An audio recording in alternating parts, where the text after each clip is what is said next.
요새 잘 나가요, 이 영화? 네, 잘 나간다고 하네요. 이 감독님을 부르면 배우들은 다 딸려올 줄 알았어요. 화제 영화죠, 요새. 500만 정도 가고 있다고 하는 한재림 감독님 모셨습니다.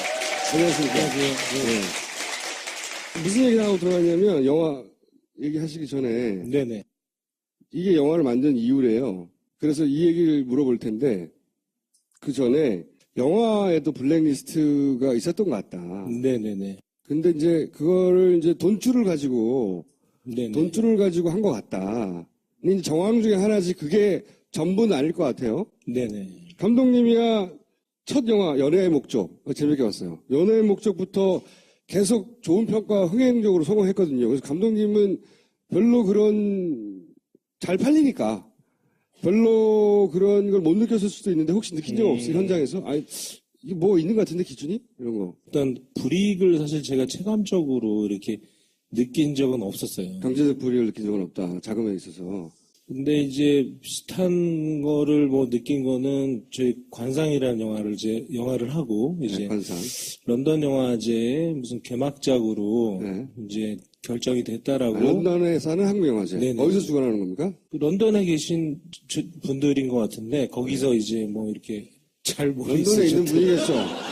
뭐 시드니 있는 분들이 런던에 살까. 네. 특별히 한국 영화만 집중적으로 틀어주는 주간 뭐 이런 거죠? 결론적으로 제가 못 갔기 때문에 정확하게 이제 잘 모르는데. 입세부나 영진이 같은 데서 보통 그런 거 하죠. 네네. 그래서 그런가 보다 이제 런던에 가겠구나. 이제 안 가봤는데 되게 기분 좋아서 이렇게 기다리고 아유 좋아 그러면서 근데 기대하고 있었는데 바뀌었다 그러더라고요. 이제 취소가 됐다. 그래서 개막작이었는데. 네네네. 그래서 왜 그랬지 하고 우리끼리는 이제 답이 안 나왔어요. 그때는 뭐 교체될 이유가 없잖아요. 배우들하고 뭐 얘기한 거는 이게 역모에 대한 얘기라 뭐 좀 싫어하나 뭐 이런 그 자리에 박근혜 대통령이 참석하는 자리였죠. 네네네네. 그래서 뭐 그냥 우리끼리 뭐 사실 가도 되고 안 가도 되는 거니까 사실은. 근데 그 굳이 바꿀 게 뭐 있어? 뭐 이런 얘기 하다가 왜 그런 바꿨지? 얘기를 했는데 나중에 뭐 알고 보니까 이런저런 설이 있더라고요. 뭐 거기 오시는데 뭐 조금 더 편안한 영화 뭐로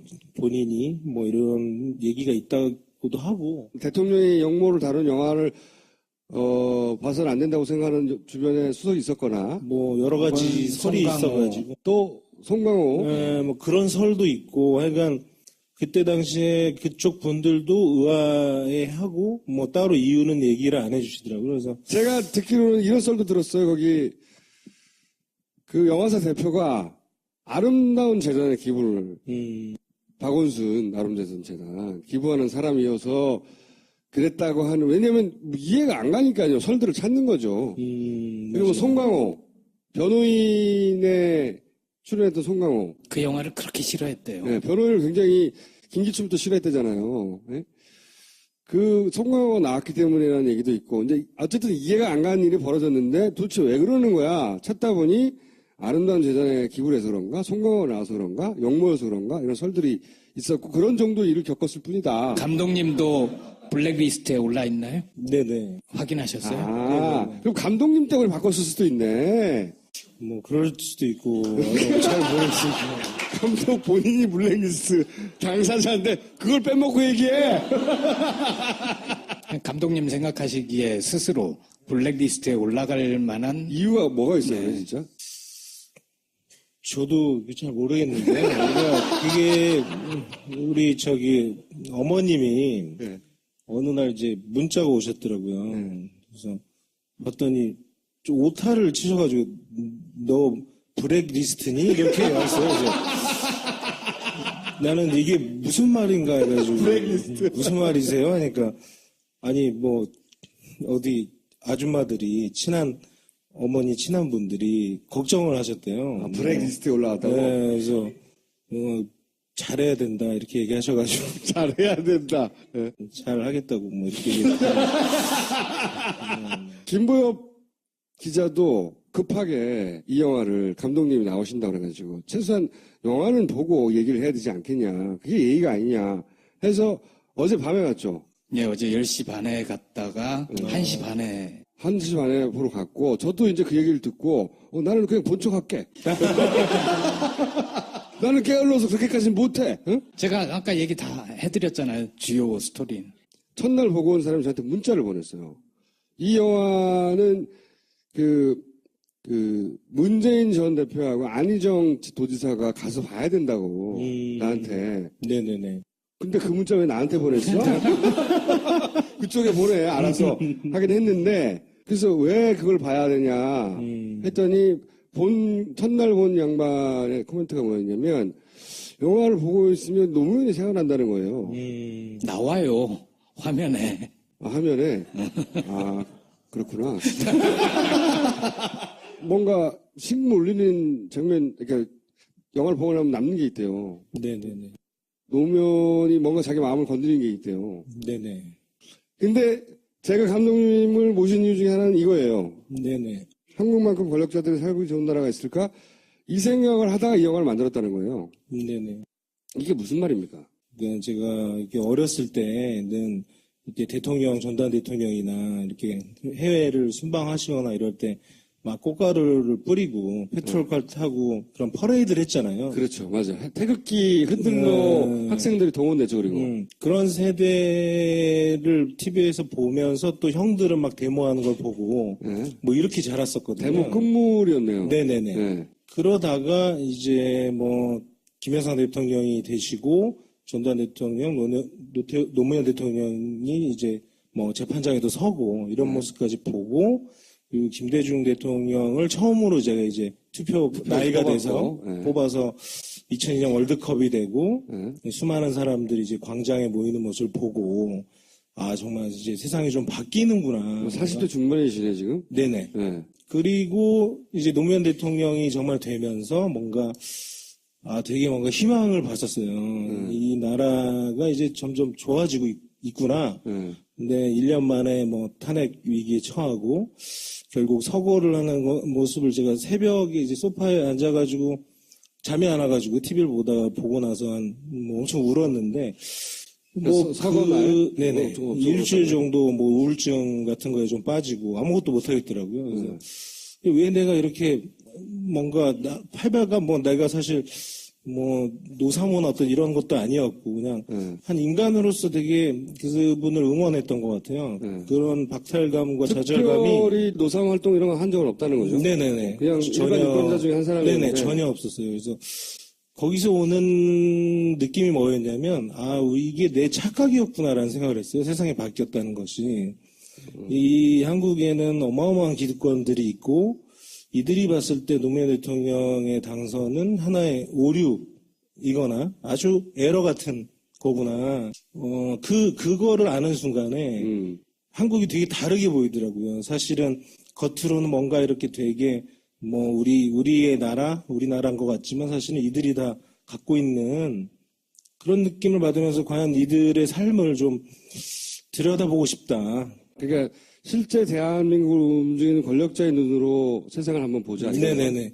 그러니까 너무 한국이라는 나라는 편하고 재밌고 뭐 익사이팅 하더라고요. 그래서 그 사람들의 관점에서 보니까 뭐가 편하죠, 한국이? 뭐 세금부터 모든 뭐 아니면 혹은 어떤 잘못을 저질렀다고 해도 사실 굉장히 많이 잘 빠져나가잖아요. 그렇죠. 휠체어 타고 뭐 이러다. 네, 뭐 다른 사면이나 이런 것도 너무 쉽고 사실 되게 어떤 우리가 뭐 해방 이후에 어떤 역사들을 봤을 때 단죄하지 않고 정의롭지 않은 것들이 지금까지 계속 쌓여와가지고 저는 사실 이번에 게이트나 이런 것도 터진 거라고 생각을 하거든요. 이게 갑자기 뭐 뚝 떨어진 게 아니라 그래서 그런 어떤 답답함. 영화를 만드는 계기에 노무현 대통령이 영화를 미친 거 맞군요. 네네.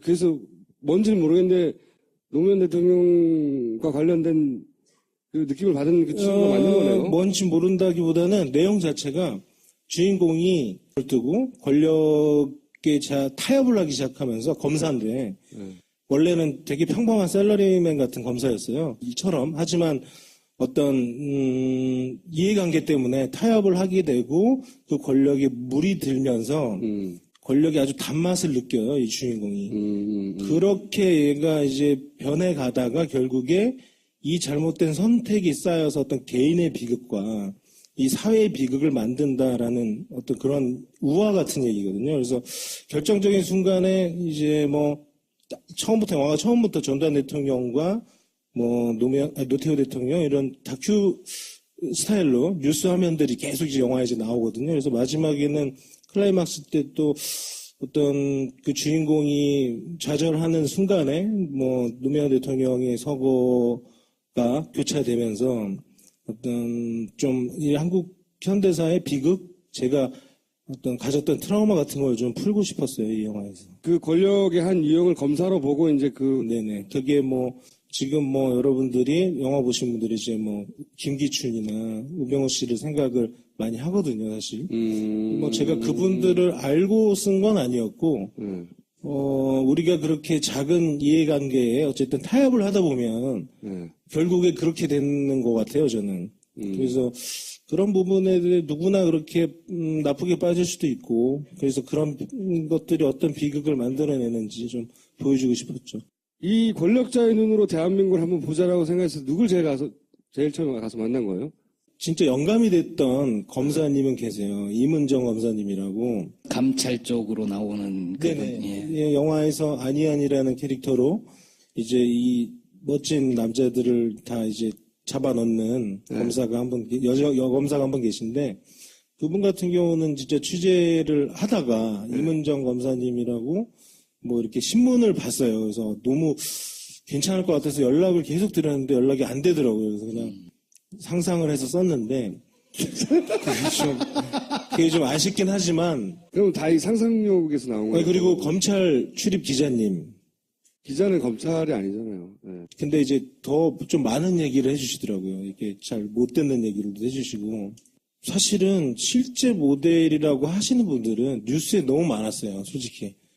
그런 정치 검사들은, 많았죠. 검사들은 너무 많아가지고, 사실 만날 필요도 없었을 정도로 생각이 들었고, 오히려, 실제 검사님들을 좀 만났을 때는 굉장히 착하고 되게 서민적이었어요. 그냥 제 느낌엔. 너무 평범해가지고, 뭐 이런, 좀 나는 약간 권위적일 줄 알았는데 굉장히 착하고, 그래서 오히려 그런 분들은 좀, 오히려 그런 분들한테는 제가 질문을 많이 했어요.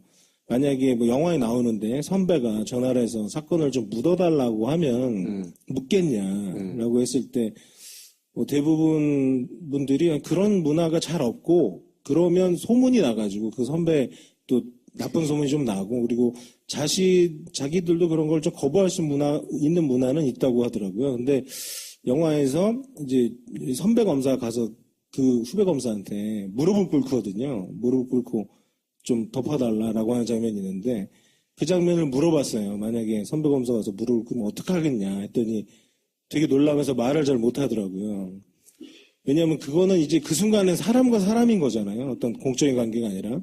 그래서 권력에 물들고 사람이 어떤 잘못된 선택을 하는 순간들이 전 그런 거라고 봤기 때문에 그렇게 사람들이 괴물이 되거나 지금의 어떤 우병우나 뭐 김기춘이 되는 거 아닌가. 이런 어떻게 사람이 나빠지는 그 과정을 그리고 어떤 선택을 해야 되는지에 대한 좀 영화라고 저는 생각을 했거든요. 이게 나쁜 놈들이 되어가는 과정이 우리가 생각하듯이 막 갑자기 악마가 되고 원래 타고난 악마고 꼭 그렇지는 않다. 네네네. 저는 다 이해할 수 있는 구석이 있다고 생각해요. 그래서 영화가 개봉하고 우병우나 그런 분들 모델이 아니냐라고 했는데, 저는 오히려 그분들이 나는 얼마든지 만들어줄 수 있는 그런 구조와 상황이 아닌가라고 오히려. 검찰 쪽에서 제작 과정에도 좀 많이 관심을 가졌다 뭐 이런 얘기도 들었는데. 그런 거를 저는 이제 기사로 봤어요. 기사로 봐서. 제가 이제 그런 분들이 탄생할 수밖에 없는 걸 우리가 좀 보면 조금 더 어떻게 우리가 여기에 대응해야 되고, 우리가 어떤 식으로 또 살아야 되는지를 좀 보여주려고 만든 영화인 것 같아요. 저는. 이해했어요, 이제. 네네네. 악마가 무슨 어마어마한 유혹을 받아서가 아니라. 네네네. 아주 그 작은 순간순간의 선택이 네네. 결국 그렇게까지 만드는 거다. 네네네. 경계하면서 살아라, 이런 얘기네요. 그렇기도 하고 또 우리한테 주는 메시지도 우리가 정말 사실은 굉장히 뭐 작은 힘들이 그들을 사실 조금이라도 우리가 이렇게 정치나 막 이렇게 외면하게 되잖아요, 사실. 그런 거를 좀 더 많이 관심을 가져야지 사실은 그런 것들도 놓치지 않고 우리가 또 그분들이 더 정의롭게 살 수 있도록. 그 사람들이 그런 선택하지 않도록 정치에 관심을 가지고 잘 지켜보자. 네네네네. 그래야 왕이 된다. 더 킹. 결론이 그래야 왕이 된다요? 그건 아니고요.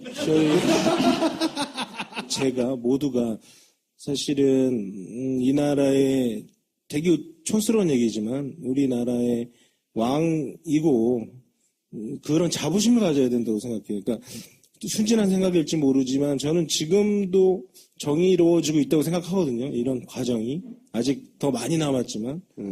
근데 그게 사실은 되게 우리 모두가 이렇게 작은 촛불 들고 이뤄낸 성과잖아요. 그런 것들이 너무 좋고 계속 앞으로도 그렇게 돼야 되지 않나. 이 정도 흥행 감독이 되면 좀 날카롭고 좀 약간 신경질적이고 이게 사회의식이 막 그리고 뭐 자기 검열도 있고 좀 자기 의사도 뚜렷하게 표현하고 근데 뭐 이런 분들이 원래 더 무서워요. 그리고 여기 온다니까 이제 어제 우성 선배님이 정우성 청수님한테 안부를 전해달라고 그래서 본 적은 없으시대요. 근데 안부를 전해달라고. 근데 뭘 안부를 전해. 오늘 여기까지 하겠습니다. 감사합니다. 한 거니까 사실은. 근데 그 굳이 바꿀 게 뭐 있어? 뭐 이런 얘기 하다가 왜 그런 바꿨지? 얘기를 했는데 나중에 뭐 알고 보니까 이런저런 설이 있더라고요. 뭐 거기 오시는데 뭐 조금 더 편안한 영화 뭐로 본인이 뭐 이런 얘기가 있다고도 하고. 대통령이 영모를 다룬 영화를 봐서는 안 된다고 생각하는 주변에 수석이 있었거나 뭐 여러 가지 설이 송강호. 있어가지고 또 송강호 뭐 그런 설도 있고 하여간 그때 당시에 그쪽 분들도 의아해하고 뭐 따로 이유는 얘기를 안 해주시더라고요. 그래서 제가 듣기로는 이런 썰도 들었어요. 거기 그 영화사 대표가 아름다운 재단에 기부를 박원순 아름다운 재단 기부하는 사람이어서 그랬다고 하는 왜냐면 이해가 안 가니까요. 설들을 찾는 거죠. 그리고 송강호 변호인에 출연했던 송강호 그 영화를 그렇게 싫어했대요. 네, 변호인을 굉장히 김기춘부터 싫어했대잖아요. 네? 그 송강호가 나왔기 때문이라는 얘기도 있고 이제 어쨌든 이해가 안 가는 일이 벌어졌는데 도대체 요새 잘 나가요 이 영화? 네, 잘 나간다고 하네요. 이 감독님을 부르면 배우들은 다 딸려올 줄 알았어요. 화제 영화죠 요새 500만 정도 가고 있다고 하는 한재림 감독님 모셨습니다. 안녕하십니까? 네. 무슨 얘기를 하고 들어가냐면 영화 얘기하시기 전에 네네. 이게 영화를 만든 이유래요. 그래서 이 얘기를 물어볼 텐데 그 전에 영화에도 블랙리스트가 있었던 것 같다. 네네네. 근데 이제 그거를 이제 돈줄을 가지고 네네. 돈줄을 가지고 한 것 같다. 근데 이제 정황 중에 하나지 그게 전부는 아닐 것 같아요. 네네. 감독님이야 첫 영화 연애의 목적 재밌게 봤어요. 연애의 목적부터 계속 좋은 평가 흥행적으로 성공했거든요. 그래서 감독님은 별로 그런 잘 팔리니까 별로 그런 걸 못 느꼈을 수도 있는데 혹시 느낀 적 없어요? 현장에서? 아니 이게 뭐 있는 것 같은데 기준이? 이런 거. 일단 불이익을 사실 제가 체감적으로 이렇게 느낀 적은 없었어요. 경제적 불이익을 느낀 적은 없다. 자금에 있어서. 근데 이제 비슷한 거를 뭐 느낀 거는 저희 관상이라는 영화를 하고 이제 네, 관상. 런던 영화제 무슨 개막작으로 네. 이제 결정이 됐다라고. 런던에 사는 한국 영화제. 네네. 어디서 주관하는 겁니까? 그 런던에 계신 분들인 것 같은데 거기서 이제 뭐 이렇게 잘 런던에 있는 모르겠어요. 분이겠죠.